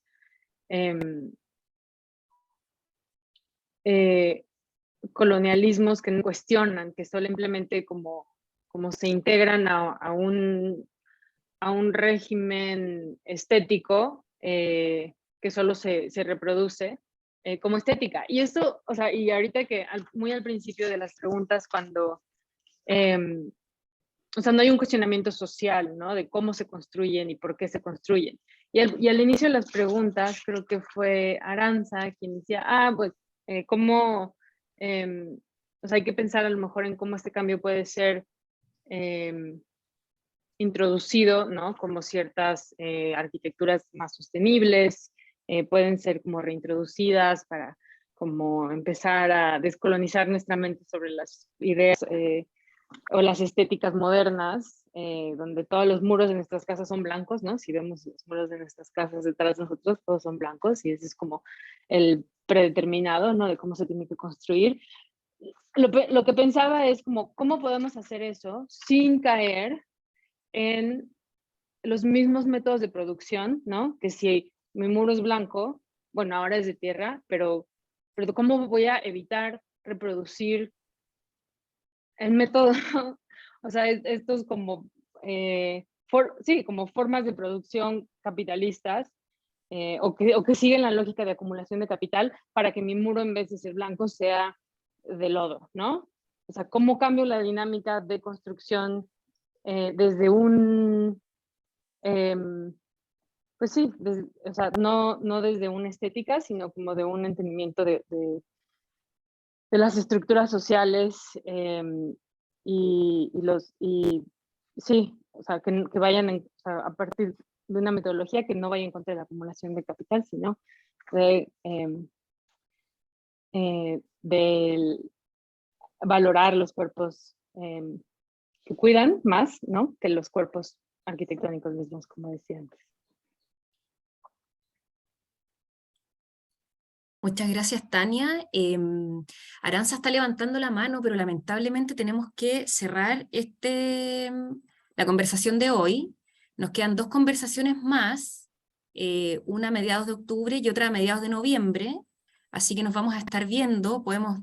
Dimos un mes para poder masticar toda la información porque sabemos que es bastante, más toda la sinergia que se produce entre todas las que estamos acá. Así que nada, las abrazamos a todas. Muchísimas, muchísimas gracias por participar, por comentar. Muchísimas gracias a las invitadas por sus presentaciones. Muy interesantes. Vamos a tener todo el mes para estarle dando vueltas y nada, nos vemos, esperamos dentro de un mes más. Eso. Muchísimas gracias. Chao, Gracias a gracias. todas. Que estén bien. Igual ustedes. Gracias a todas. Gracias. Chao, chao. Nos vemos el 12 de octubre. Gracias. 12 de octubre. 12 de octubre nos vemos. ¡Mua! Abrazos. Chao. Chao.